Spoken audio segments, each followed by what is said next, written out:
Well, we hear the word accessibility often, and what does that look like? Why is accessibility important? The impact goes far beyond what we may think of when we hear that word. Yeah, accessibility means everyone feels safe, included, and considered when they enter a space, and it can be a lot more than a wheelchair ramp.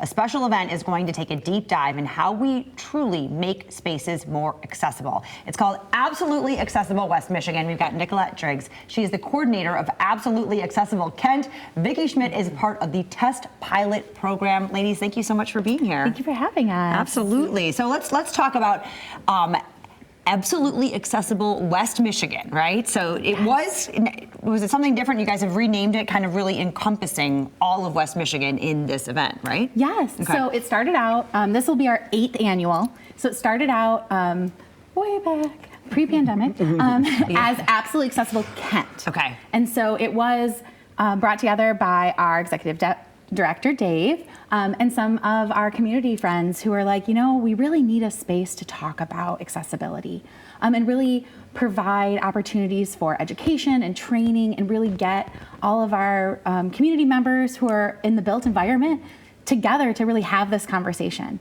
And so this year we've expanded to Absolutely Accessible West Michigan in partnership with our sister organizations, Disability Network Lakeshore and Disability Network West Michigan. Right. The word accessibility, we mentioned at the beginning, more than just a wheelchair ramp. Why is the word accessibility beneficial to all? So the ADA was passed in 1990, and that really set the guidelines of what accessibility could look like in our built environment, but that's really the bare minimum. And so our event is really helping people understand to go above and beyond. That accessibility doesn't just stop at whether or not someone can enter the building, but how they're welcomed in the building, whether they are, the building was built with the intention of them being there. Yeah. So things like making sure that it's not too loud, sensory considerations, considerations for blind and low vision, other types of disabilities. Not everyone who has a disability is in a wheelchair. And so really thinking through what accessibility looks like from the beginning to the end of a project. Yeah, I love that. So Vicki, talk about your role and what you do as a test pilot. All right. Oh, goodness. We get called into all kinds of just really interesting, groundbreaking, literally groundbreaking events. So going into these new venues that are being built around these great, lovely built downtown buildings and venues. And from the ground, before the ground is laid, ideally, like they involve disability advocates with with reviews, and then we go in as test pilots and actually test the environment and give them ideas just by watching us interact with their space. That's really the only way they can experience it without living it, is by being next to someone that is living that life and experiencing it daily. Yeah. Right. Yeah, without actually doing it, how else are you going to know, right? So then after you do that, is there a feedback session? How much interaction is between the builders and the construction company and what you guys do? Yes, it goes down their line. It'll be like their initial people, or they'll have the actual architect there. Like Nicolette may be able to speak more on that, on the people behind this, Yeah. Excellent. So our process is kind of twofold. So we have somebody on our team, Jackson, who is our code guy. He'll let you know if you've hit the ADA and gone above it. Okay. But then our test pilots, like Vicki, will come in and tell you if something's truly accessible. You can meet the ADA and still have a completely inaccessible space.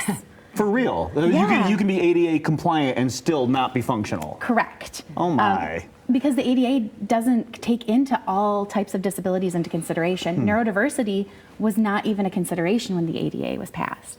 And so our test pilots come in and they let people know what their true accessibility is. Yeah. And what I love is the keynote at this event right there. You see Valerie.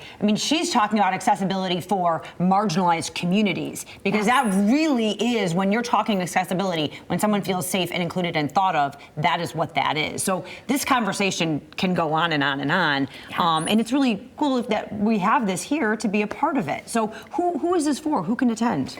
It's for everybody.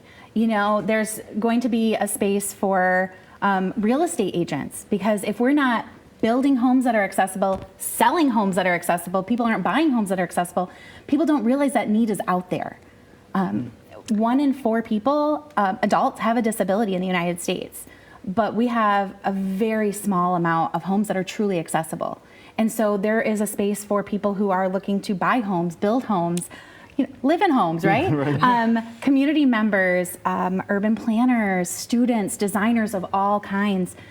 Really, it's for anybody who wants to know how we can better build in a more accessible world. And this is all happening on the 14th, is that It right? is. Okay, where are we going? DeVos Place. Okay, DeVos Place on the 14th. Everybody's invited, right? This is a great conversation. Absolutely accessible, West Michigan. You should be a part of it. And of course, tickets are very affordable, between $25 and $50 for a full day, 9 to 3. If you want more information, dakc.us will get you right to everywhere, all the stuff that you need to know. Vicki, thank you so much for the time this morning. We appreciate both of you being here. Yeah, thank you for having us. We'll be right back.